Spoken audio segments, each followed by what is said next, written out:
Hi, welcome to Nutshell Recap. Let's continue our story when the big black wolf Heagle requested Theo to take the whole black wolf tribe under him. Theo was shocked at what happened all of a sudden. Heagle knelt before him and said that for a long time their people had been a race that revered the black dragon. And being under him, who was an underling of the black dragon, they could get just a tiny bit closer to the black dragon. Even so, that would be a great honor for them. So he requested humbly to take them under him. Hearing all of this, Theo felt proud. But he was not so easy to please. Theo had a merchant mind, so he thought of extorting some from this Hegel guy. Theo directly denied it while crossing his paws over his chest.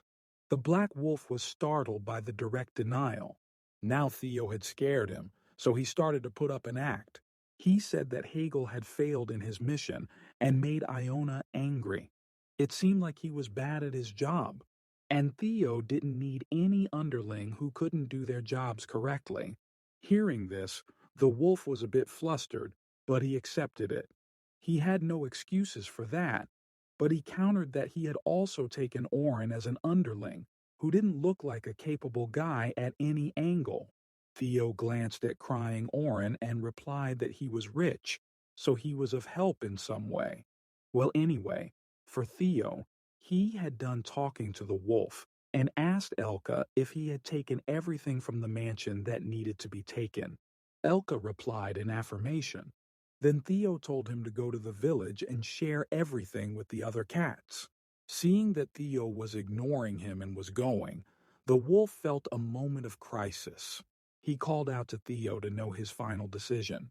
Theo sighed and then told him that he was going to stay in that place for a few more days, so he could find something to do during his stay.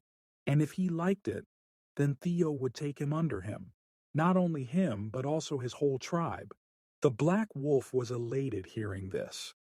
He bowed down to Theo to sincerely thank him and made a promise that they would make sure not to disappoint him. Please like and subscribe if you are watching. Back to Sejun's side. In the underground cave, Sejun was holding the corrupted Ent seed infused with blue energy and thinking hard that he was going to get an upset stomach if he ate something like this with a faint glow to it. Then he asked Flame if she could do something about it. Flame looked at the seed closely and stated that this corrupted Ent seed had a dark energy and she was feeling it. Sejun asked her if she could purify that seed with the flame of purification. Sejun had a strange idea of purifying it and then sowing it. Hearing it, Flame excitedly told him that an uncorrupted Ent would born from it. It was a really good idea, and she wanted to give it a try. Sejun agreed and put the seed in a soft spot that was only for hatching the queen poison bee. He asked Flame if the position was okay. Flame replied that it was fine, while other rabbits also joined them. And then it was time for Flame to shine. She started the purification process of the corrupted seed. The blue flame enveloped the blue seed, while the status window dinged, stating that the purification process had started and was currently at 1%. Sejun was delighted that it was working. And if they keep purifying it like this, there might be a possibility that they can achieve their purpose. On the other hand, Flame was happy that she could be of some help to her master. Sejun asked Flame about how long would it take to purify all of it, and if she would be able to use the power of purification for a longer time. To which Flame replied that her power might need to be recharged in a few days, but by then she would be able to imbue the flame of purification again. Sejun was happy, and then he stroked the branches of the apple tree very lovingly and praised Flame that she was very dependable while Flame giggled in response. At that moment, the system dinged. It was the notification for the seed store that had opened. Sejun was delighted that it was the time already for the next seed store to open. The system also stated Sejun's grade, which was normal. He could use at most 5 tower coins with his current grade, and it would be 4 types of seed that would come at random. But when it came, the price was unusually higher than the previous ones. Even the radish seeds were overly priced with fewer quantities. Sejun was wondering why the price increased so much compared to the previous seed store. 100 radish seeds were definitely priced at zero point 0.1 tower coin last time, but now they have increased it by 10 folds. Hearing it, the gray rabbit explained that it might be because of what was happening on the 67th floor. Sejun couldn't believe that. How could that place where fighting with locusts would affect the prices of the seeds? The gray rabbit recalled his painful situation and told Sejun that back in the day, when their Red Rabbit Kingdom fell due to the red locusts, the entire tower faced a massive food supply issue since their floor had the largest granary, leading to a devastating famine. Hearing about the news of the war on the 67th floor, the residents of various floors who experienced that famine are now hoarding food in large quantities. And now, greed, the great landlord of the 55th floor who benefited from the previous famine, surely won't miss this opportunity. He was likely plotting a scheme to accelerate the skyrocketing food prices further. The wife Gray Rabbit also expressed her concern that it seemed like the 99th floor was also being influenced by that. Flame sat on Sejun's knee and listened to their discussion while keeping her purification process on. Sejun sighed while crossing his hands over his chest that they were right. He had also heard about that. The wolves had also informed him that it didn't seem like this war would end that easily. Now Sejun started to ponder about the solution. The tough blade green onions could solve this problem by itself. But was there any better way? He would have to think about it. Anyway, that aside, what he would buy today? He saw the option if he brought 2 types of seeds, it would definitely go over the 5 tower coins. So, he could only buy 1 type.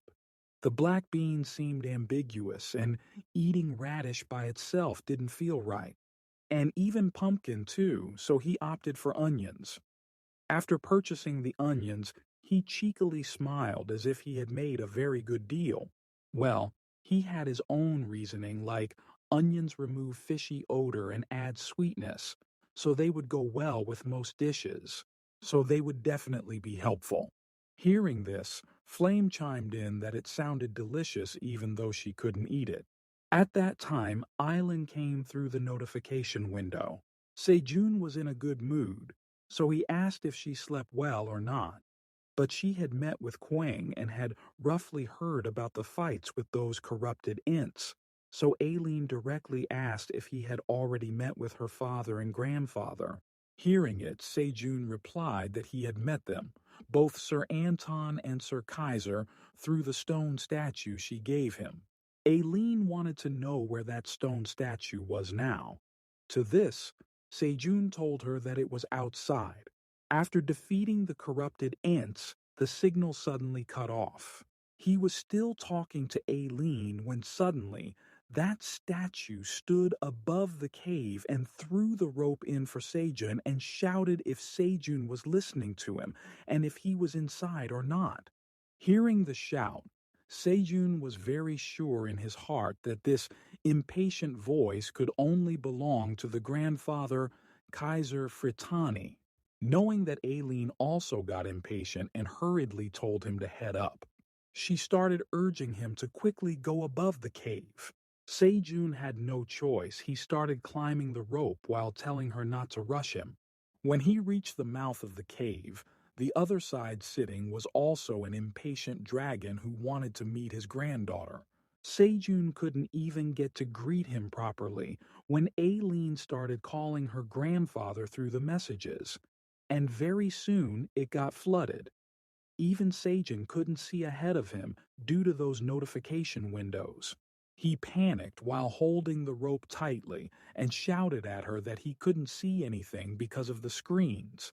At that moment, he got imbalanced and his legs slipped, and then he started falling. He cried as if his soul had left the body. Then the very moment, The stone statue grabbed his leg and saved him, although the position was a bit hilarious. Anyway, he was saved and alive. Aileen asked him if he was okay. Seeing those blue screens, Kaiser asked if that status window was Aileen. Well, till now, he was still hanging upside down. He replied in affirmation. But the problem was, there were so many of those messages he couldn't see anything. So he told Aileen to stop sending him any more. Why didn't she just directly send the messages to her grandfather? On the other hand, hearing that it was Aileen, Kaiser started crying. Well, he was worse than Aileen. He directly put Sejun against the stone statue's cheeks while rubbing him and howling to her granddaughter if she could see her grandfather. It had been a long time since she contacted him, and if she was sick anywhere, even tears were coming out of the statue. Anyway, Kaiser felt relief to hear about Aileen, even in this indirect way. Aileen also responded that she missed him too, while Sejun was getting tortured by this dragon duo. He shouted at the old dragon to constrain a bit. He was a stone currently, and it hurt a lot. It felt like he was going to grind his face off. Hearing the hustle and bustle outside and the farmer hat falling off beside them, Mama and Papa Rabbit were a bit concerned. Look at those cute little bunnies. The narrator also wants to take those little bunnies with red bags on the back to his home. They are very cute. Back to the story. Seeing Sejun's situation was critical, Father Dragon took over. He coughed and started explaining. Sejun sat on the ground while Papa Rabbit arrived with Sejun's hat and listened carefully. The dragon stated that the physical bodies of Kaiser and him weren't in this place, and Aileen couldn't send them messages using the status window. Even if Aileen could hear and see them, she couldn't directly communicate with them. In return, Sejun or the other monsters had to relay their messages indirectly. Sejun took his hat from Papa Rabbit and wore it while thinking that it seemed pretty complicated. On the other side, Aileen also expressed her doubt about whether the tower's gate wasn't opening because there was a problem with the tower's internal system. Here she thought it was because she was powerless or something. The stone statue continued that even if Sejun had strong magical power, there might be things he could unlock with administrator privileges, but it would be difficult with his current strength. Hearing it, Sejun asked what should they do then? Was there any other way? Anton replied that first, they would have to check the tower's condition. They had no choice but to find and fix the tower's problems one by one. Then Anton asked Aileen if there was anything unusual with the tower. When Sejun conveyed the message, Aileen answered ignorantly that how would she know about those things? Anton then explained that she should be able to see it with the crystal ball. Whether she received any alarms or those with different colors.